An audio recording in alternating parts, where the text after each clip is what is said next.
Traditional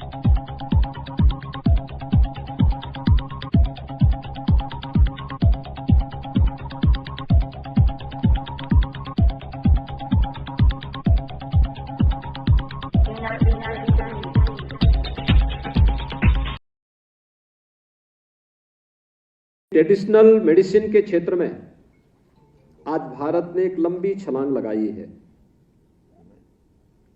विगत 9.5 वर्ष के अंदर प्रधानमंत्री मोदी जी के नेतृत्व में भारत की यात्रा शानदार तरीके से आगे बढ़ रही है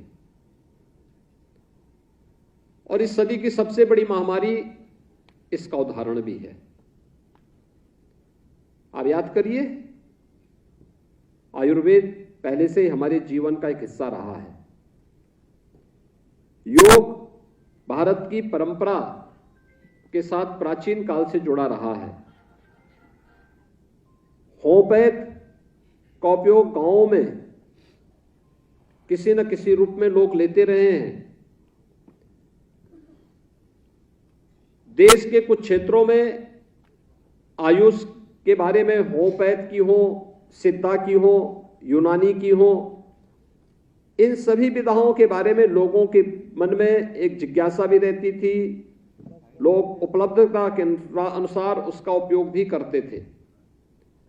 लेकिन पहली बार आयुर्वेद, योग और प्राकृतिक चिकित्सा, यूनानी, सिद्धा और होम्योपैथ, इन सबको मिलाकर के देश के अंदर एक आयुष मंत्रालय का गठन होता है। आयुष मंत्रालय के बाद ट्रेडिशनल मेडिसिन को एक नई पहचान देने की जो पहल 2014 में प्रधानमंत्री मोदी जी ने प्रारंभ की थी, आज उसके बहुत अच्छे परिणाम हम सबके सामने देखने को मिल रहे हैं। भारत की परंपरागत योग की इस विधा को वैश्विक मान्यता मिलती है और 21 जून की तिथि को दुनिया के लगभग 190 से अधिक देश योग की परंपरा के साथ जुड़ते हैं। योग के साथ जुड़ने का मतलब भारत की ऋषि परंपरा के प्रति कृतज्ञता ज्ञापित करना। एक विशिष्ट तिथि अपने उन पूर्वजों के प्रति कृतज्ञता ज्ञापित करने के लिए भारत और यूएनओ के साथ मिलकर के दुनिया का हर वह व्यक्ति जो उत्तम आरोग्यता की प्राप्ति का पक्षधर है, वह विश्व योग दिवस के साथ जुड़ता है। ये भारत की देन आज वैश्विक मान्यता इस रूप में प्राप्त कर रहा है। कोविड कालखंड में आपने देखा होगा कि हर एक जगह आयुष काढ़ा उपयोग होने लग गया। हर व्यक्ति उसको स्वीकार करने लग गया। देश हो या दुनिया हो, कहीं भी हर परिवार का हिस्सा बन गया। विपत्ति के समय यह हम सब के सामने एक सहारा बना था और घर के अंदर ही औषधि प्राप्त होती है। लेकिन समग्रता के साथ इन सबको जोड़ करके कार्य किया जा सके, 2014 के बाद जिस तेजी के साथ इस फील्ड में काम होना प्रारंभ किया है, आज उसी का परिणाम है कि देश की सबसे बड़ी आबादी का राज्य उत्तर प्रदेश इस दिशा में मजबूती के साथ आगे बढ़ रहा है। उत्तर प्रदेश में पहली बार आयुष की अलग अलग विधाओं के लिए इसमें डिग्री और डिप्लोमा के कोर्सेज हम भी अपने तरीके से प्रारंभ कर सकें, इसके लिए आयुष विश्वविद्यालय की स्थापना भी उत्तर प्रदेश के अंदर होती है। एक बड़ी उपलब्धि है, एक लंबी छलांग है। हम ट्रेडिशनल मेडिसिन को प्रोत्साहित करने के लिए, चाहे वह आयुर्वेद के कॉलेज हो, योग या वेलनेस सेंटर हो, यूनानी या सिद्धा से जुड़े हुए कॉलेज हो या फिर होम्योपैथ के कॉलेज हो, 2014 के पहले होम्योपैथ फार्मासिस्ट के लिए सरकारी व्यवस्था में नौकरी नहीं हुआ करती थी। बहुत कम, वो भी बाई चांस इसको आप मान सकते थे। आयुर्वेद के लिए जो चयनित फार्मासिस्ट थे उनको नौकरी नहीं दी जाती थी, लेकिन आज इस सरकारी व्यवस्था का हिस्सा बन गया है। आज सरकार प्रोत्साहित कर रही है,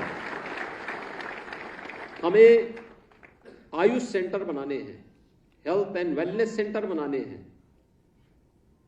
5000 की आबादी में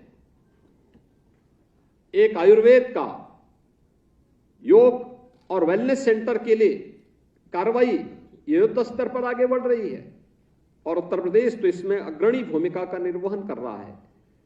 और मैं तो बार बार इस बात को कहता हूं कि हेल्थ टूरिज्म में अगर किसी एक सेक्टर में सबसे अधिक संभावना है तो भारत के अंदर वह आयुष उसके लिए अपने आप को तैयार कर सकता है कि आयुष में संभावना है। दुनिया आज आपकी तरफ आना चाहती है, दुनिया आज आपको तरफ देखना चाहती है, लेकिन उसके अनुरूप वातावरण देना यह हमारा दायित्व है। और आज ये 393 होम्योपैथ फार्मासिस्ट की नियुक्ति इस दिशा में एक महत्वपूर्ण कदम है, जो आयुष विधा को आम जन की संपूर्ण आरोग्यता के लिए प्रोत्साहन करने के लिए एक प्रयास, डबल इंजन सरकार के द्वारा किए गए प्रयास का हिस्सा है। और उस प्रयास के क्रम में आज हम सब यहां पर उपस्थित हुए हैं। आज भी मानसिक रूप से हम लोग इस बात को मानते हैं कि अरे सब जो है आयुर्वेद से या योग और नेचुरोपैथी से या फिर होम्योपैथ से या यूनानी या सिद्धा से, इसमें हम इसके बारे में बहुत जानकारी, सामान्य नॉलेज के लिए भले ही व्यक्ति जानकारी रखता होगा, लेकिन उसमें बहुत चाहे उसके में कैरियर बनाने के लिए लोग अभी भी संकोच करते हैं। मुझे लगता है यह समय है कि हम कैरियर बनाने के लिए भी और उत्तम आरोग्यता के लिए भी ट्रेडिशनल मेडिसिन को प्रोत्साहित करें, इस दिशा में प्रयास करें, लोगों को इसके लिए प्रेरित करें। बहुत बड़ी उपलब्धि आपकी होगी, लोगों को इसके माध्यम से उत्तम आरोग्यता प्राप्त होने में मदद मिलेगी। और ये हमारा दायित्व बनता है कि इसकी शुरुआत अपने नागरिक कर्तव्यों से प्रारंभ होती है। अगर आयुष से जुड़े हुए हर एक चिकित्सक, चाहे वो आयुर्वेद का हो, यूनानी या सिद्धा से जुड़ा हुआ हो, होम्योपैथ का हो, वे अपनी संकोच को दूर करें, रिसर्च एंड डेवलपमेंट के कार्यक्रम को आगे बढ़ाने में योगदान दें, तमाम अन्य कार्यक्रमों के साथ जुड़े जो उसको एक पहचान दे सकती हो। इस विधा के प्रति हम अपने स्तर पर भी योगदान दे सकें। और ये केवल चिकित्सक ही नहीं, बल्कि इस विधा से जुड़े हुए जो पैरामेडिकल स्टाफ है, जो पैरामेडिक्स है, उसकी भी एक बड़ी जिम्मेदारी बनती है। वह इसमें बैकबोन बनकर के बड़ी भूमिका का निर्वहन कर सकता है। आपके द्वारा जुटाए जाने वाला एक डाटा जो आप जुटाएंगे, पेशेंट आया, किस प्रकार का पेशेंट है, उसकी प्रकृति क्या है, उसके लक्षण क्या हैं, पृष्ठभूमि क्या है, इन सब के बारे में थोड़ी जानकारी लेकर के अगर एक डायरी मेंटेन करके आप तैयार करेंगे तो आप देखेंगे आपके पास एक अच्छा खासा डाटा तैयार हो जाएगा। और फिर उस पर एक स्टडी रिपोर्ट तैयार करना, ये धीरे धीरे करके आप देखना, वो एक रिसर्च का बेस आपका तैयार करेगा। और वही रिसर्च बहुत सारे लोगों के जीवन में परिवर्तन लाने का माध्यम बन सकता है।